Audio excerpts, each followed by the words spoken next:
Hi, magandang gabi po sa inyong lahat. At sa pagbabalik po ay ito na po, pagbabalik ko po, ito na po ang final and third reading for the day today. Pasensya na po kayo, medyo late na upload yung second reading of the day. But I do hope after nyo pong mapanood yon ay mapanood nyo pa po itong third reading of the day natin. So, tingnan po natin ano po ang makikita natin sa third reading of the day. Yan.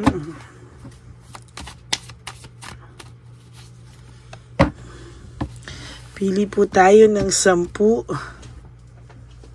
Pili po tayo ng 10.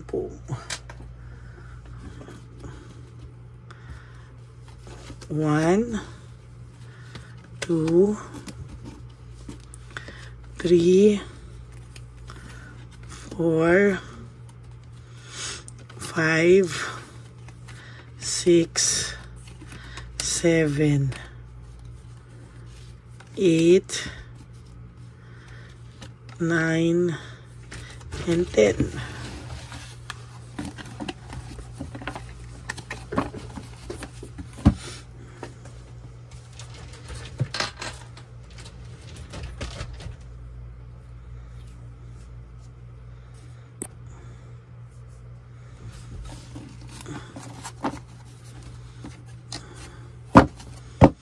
Ito naman po, piliin po din natin ng 10.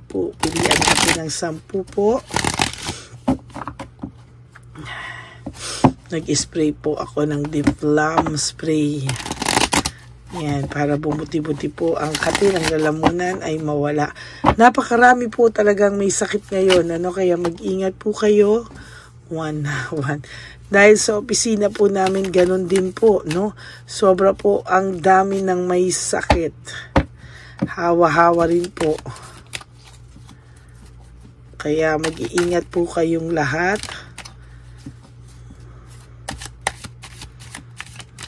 Yan. Okay. 1, 2, 3, 4, 5, 6, 7, 8, 9, and 10.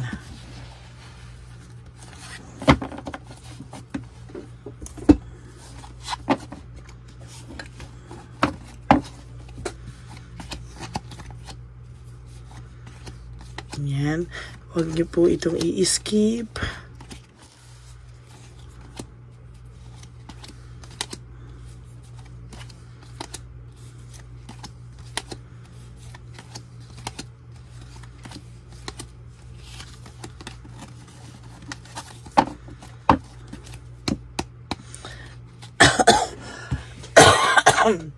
Okay. Tingnan po natin kung ano po ang ating makikita. Nako. There's anger and argument. May masiklab na pag-aaway po sila ngayon sa mga oras na to.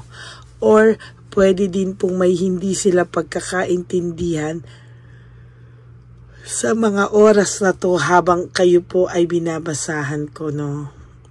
Sa huli po, ang pakiramdam ko po talaga sa huli, sa hiwalayan din po ang uwi nilang dalawa. No? Sa huli, sa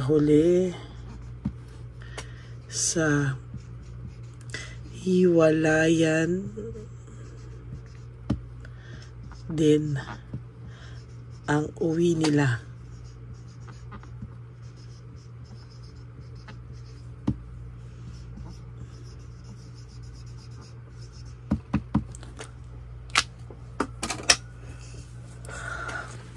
Ayan po, sa huli, sa hiwalayan din ang uwi nilang dalawa. Okay, we'll see. Ano?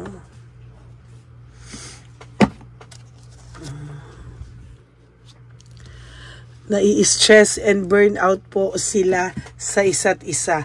As a matter of fact, hindi lang po isa o isa sa kanila ang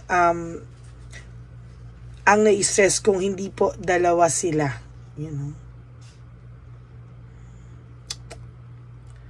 Kaya po ako sa nakikita ko, pareho po sila ay mai-stress sa mga susunod na panahon. Yan.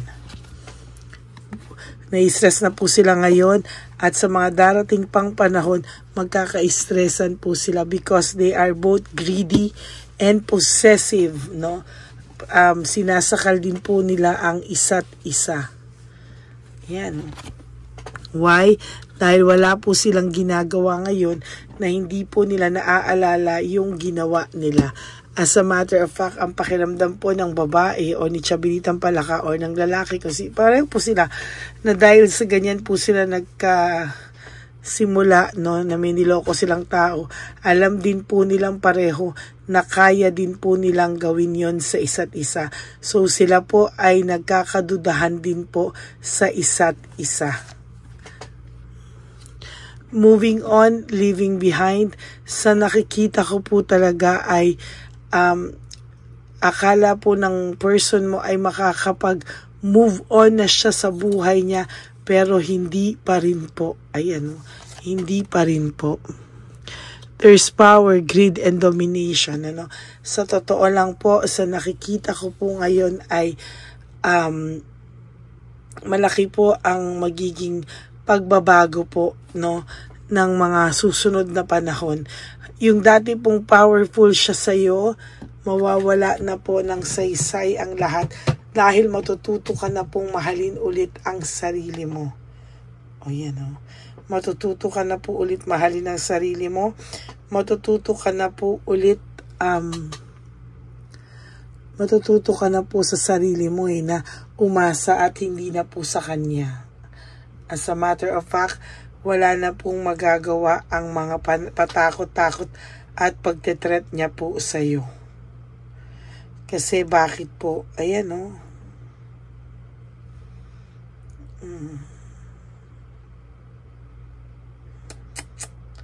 Bakit? Dahil po mamamahal mo na po ang sarili mo, no? Mamamahal mo na po ang sarili mo at talagang patuloy ka pong magiging successful sa mga susunod na panahon. Sa nakikita ko po talaga is very, ayan po ang mangyayari, no? Mag-aaway sila at sa susunod na mga panahon, silang dalawa po ay mag-aahasan. Yan, oh.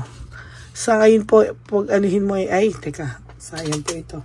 Sa ngayon po ay, ayan, no? Hayaan mo lang po, no? Dahil sa pagiging impulsive po niya, oh. Yan, no? Sa pagiging impulsive po niya, talagang sa nakikita ko po sa kanya, yung pagiging impulsive po na yan, ang magtutulak sa kanya sa maling relasyon na nangyayari na po at nare-realize na po niya. Nare-realize niya na po. Kasi sa totoo lang po, alam naman po niya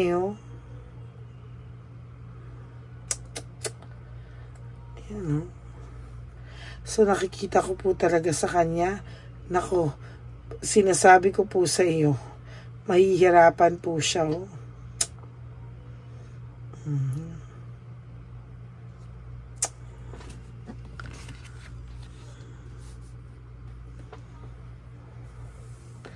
Meron pa ako nakikita ditong addiction, no?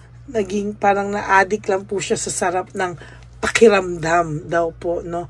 Pero sa totoo lang po, hindi pa rin po talaga, Hindi pa rin po niya maisip talaga at sukat akalain na akala niya po masaya na siya, pero hindi Hindi pa rin po talaga. Full success, living beyond means, talaga pong sa nakikita ko po dito, patuloy po silang magpaplastikan, best foot forward sa umpisa, pero sa susunod po magkakakilala na po sila ng baho at doon po makikita nila ang totoong ugali ng isa't isa at talaga pong susukuan din po nila ang isa't isa. Kaya ang sinasabi ko nga po sa'yo, kung anong ginawa sa'yo, mangyayari rin po sa kanila. Sa huli, sa hiwalayan din po ang uwi nilang dalawa. May mga difficult decision bakit hindi pa sila makapaghiwalay sa ngayon, because both of them ay inaasahan po nila sa totoo lang na maaayos pa sana nila unti-unti, baka naman darating ang araw na magiging okay pa rin. Pero so far sa nakikita ko po, lalo pa pong gagrabe sa mga susunod na panahon. Leaving behind, moving on, sa nakikita ko po, mas mahirap po ang dadanasin nilang hirap, no? Hindi man po sila agad-agad maghiwalay at umabot sila ng taon, pero gagapang po talaga sila sa hirap. Wag naman po sana na pati mga anak nila po ay madamay, or kung magkaanak po sila ay madamay po sa malas nila at gumapang rin po sa hirap. Yun lang po, kawawa yung bata. There's stress and burnout and restlessness. Ganyan po ang burnout, overstress, stress and burnout. Talagang nakakakita po ako dito ng talagang stressed and burnout. Parang sasabog po ang kanilang mga ulo. Hindi na po nila kayang mag-adapt sa pagbabago. Nagugulat po sila sa mga pagbabago daw pong nakikita nila sa current partner nila. Yan po ang sinasabi ko. Yung sawa factor po na naramdaman niya sa iyo noon ay dapat po hindi siya doon naging impulsive, or hindi po niya doon hindi yung pagiging impulsive niya po ay hindi niya po dapat doon, hindi po siya nagdesisyon right there and there, no? So sana po ay mas maayos pa po kayo ngayong dalawa, kasi ang nangyari po, naging impulsive po siya, nakagawa po siya ng maling desisyon, kaya ngayon po pinagsisisihan niya po ito. Ayan yung sinasabi ko po, impulsiveness. Ayan, no?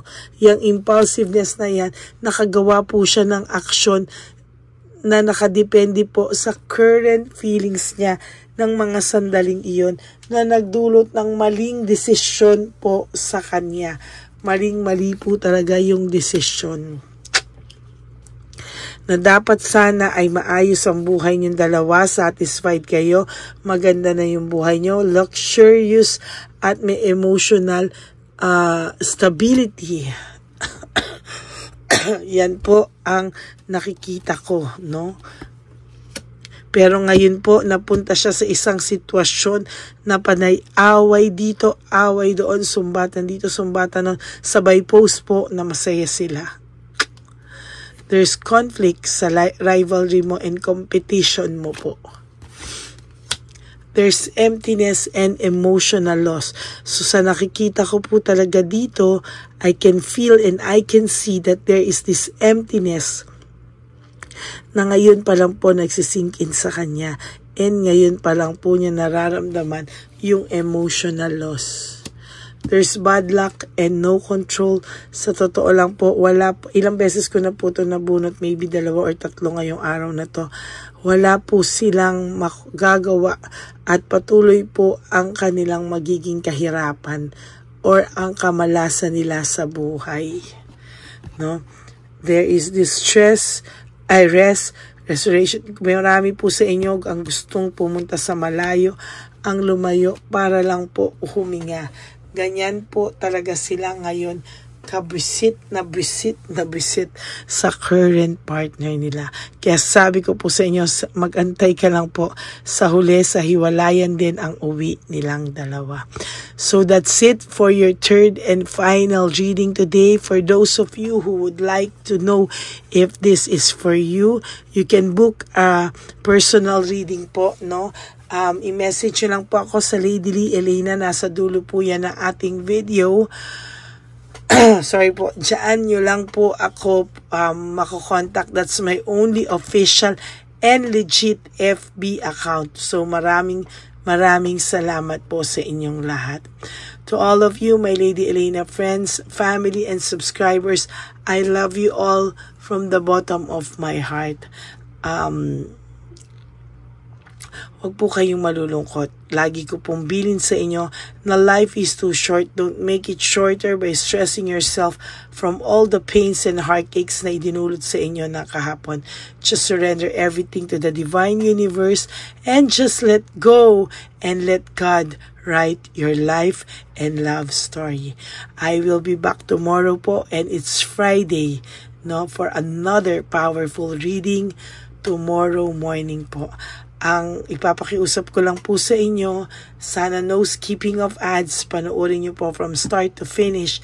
And please, bago po kayo tumalon sa reading bukas, make sure natapos nyo po ang first, second, and third reading of the day today bago po kayo bukas tumalon sa first reading of the day natin for Friday.